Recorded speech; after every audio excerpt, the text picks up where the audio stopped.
Welcome to the world of teen relationships. It is filled with love, affection, and fun. But things aren't always as good as they appear to be. A teen's world can be also filled with dating violence, rape, and emotional damage. Our attitudes about which behaviors are healthy and which ones aren't need to be explored to understand why our society makes it a norm for people to engage in unhealthy behaviors. Every 2 minutes, someone is raped in this nation. In addition, there is an average of 207,754 victims ages 12 or older of rape and sexual assault each year. In this society, 44% of rape victims are under the age of 18. While by no means is sexual assault something that is looked highly upon in the US, it appears to be a common occurrence. It is something that our teens will have to deal with, whether they themselves experience it firsthand or find themselves in a situation where a friend or loved one is assaulted. The question becomes, why does such a technologically advanced nation have such a problem with sexual assault?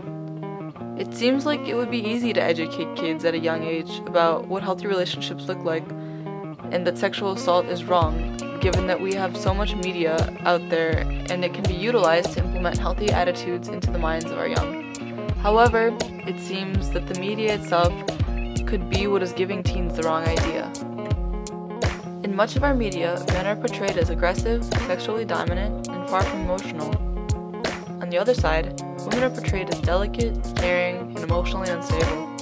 When these two sexes interact, the male often dominates the female both sexually and emotionally, leaving audiences to think that this is the way that things should be.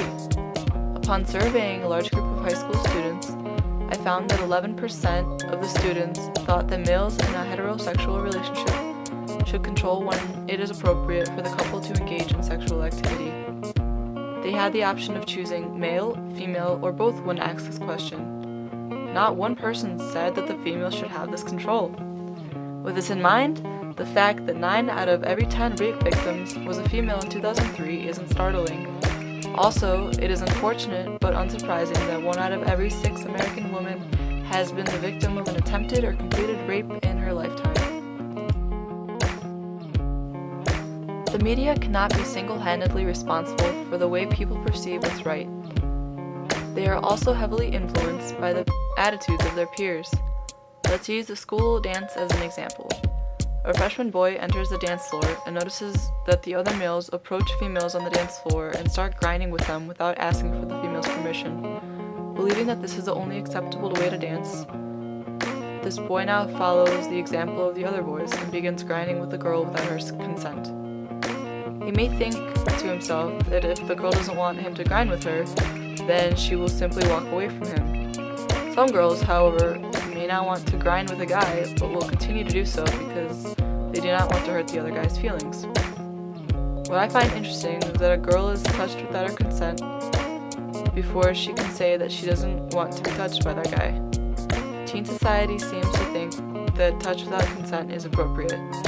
When I asked high school students how appropriate it is to approach someone and start grinding on them without their consent, I found that 24% of the students said that on a scale from 1 to 10, with 10 being the most appropriate, the situation deserved 10. On the other hand, 13% of the students said that it was very inappropriate to do this, answering this question with a 1. So if 13% of the students thought this behavior was completely inappropriate, and more than half of the students gave this question a score of 5 or lower, why do we as a society continue to grind without asking for consent?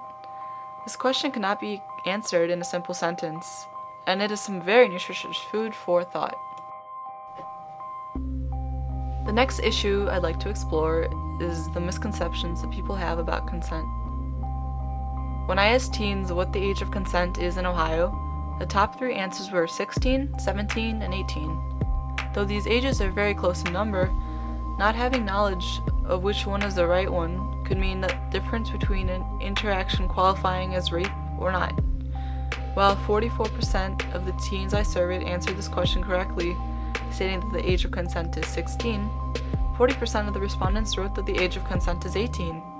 These statistics demonstrate a clear lack of knowledge that teenagers really should be aware of. Many teens are sexually active, and it is essential that they are aware they can only legally consent to sex when they are 16. Teens also don't have the idea of what circumstances one must be under to give consent. When asked if someone under the influence of an illegal substance can give consent, a surprising 24% of teens said yes.